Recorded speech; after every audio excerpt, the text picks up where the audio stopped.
Bom dia pessoal, como vocês estão? Espero que estejam bem. Pessoal do segundo ano, nós vamos começar agora um novo conteúdo que é a parte de soluções, tá certo? Pode ter calma, a gente vai trabalhar pausadamente.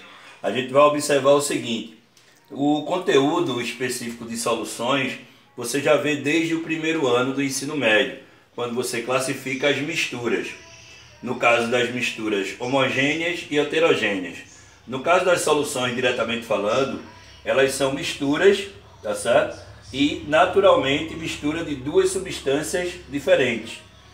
Observando que você vai ter justamente numa solução o dispersante e o disperso, que podem ter naturalmente outros nomes. Você pode observá-los com outros nomes. O dispersante pode ser chamado de solvente, é o líquido ou material que se apresenta em maior quantidade. E o disperso, que é o soluto, também pode ser chamado de soluto, é o líquido ou produto que se encontra em menor quantidade. Como exemplo, você tem, por exemplo, o preparo de um café, onde você tem a água, que é o solvente, e o dispersante, que é o café, nesse caso é o soluto, que é o disperso. Então, água é o solvente ou dispersante, e o café é o soluto ou o disperso. Aí aqui a gente tem o básico das classificação das soluções. Elas podem ser saturadas, uma solução quando uma quantidade máxima de soluto é totalmente dissolvido pelo solvente. Ela é insaturada, também chamada de não saturada. É quando você contém menor quantidade de soluto. E as supersaturadas são soluções instáveis, nas quais a quantidade de soluto excede a capacidade de solubilidade. Aqui você tem exemplos diferentes do dia a dia, por exemplo. Você pode chamar a solução saturada de isotônica, que é quando você... Vou dar um exemplo de café, né? Que a gente toma café mais forte, café mais fraco. Café no ponto seria a quantidade de água dissolvendo toda a quantidade de café. É a solução isotônica ou saturada. A insaturada ou não saturada seria a solução hipotônica, que é quando a gente pega aquele chafé, que é quando você toma um café que tem mais água, no caso solvente, do que o café que é o soluto. E aquele café forte que você toma normalmente quando você está com dor de cabeça ou alguma coisa do tipo, você tem justamente a solução supersaturada ou hipertônica, tá ok? Então você só está colocando exemplos diferentes para a mesma coisa.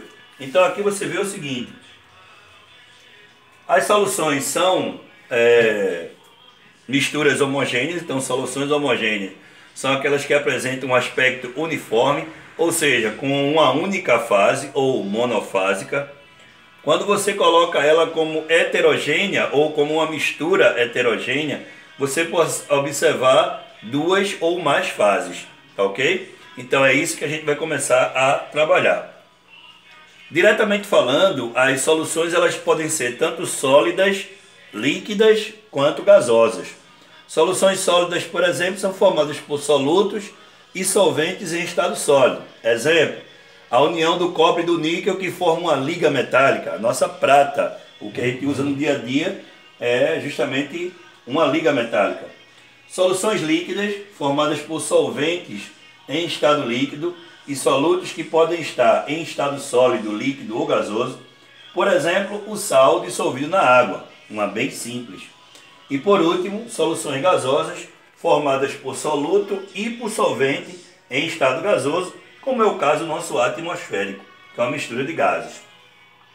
A natureza do soluto pode ser observada também e são classificadas como soluções moleculares, quando as partículas dispersas na solução são moléculas, por exemplo, como o açúcar.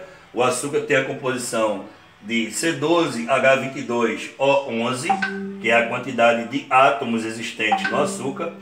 E soluções iônicas, quando as partículas dispersas na solução são íons, como por exemplo o sal comum, que é o cloreto de sódio, que quando ele se mistura à água se dissocia, formando o sódio e o cloro como sais minerais.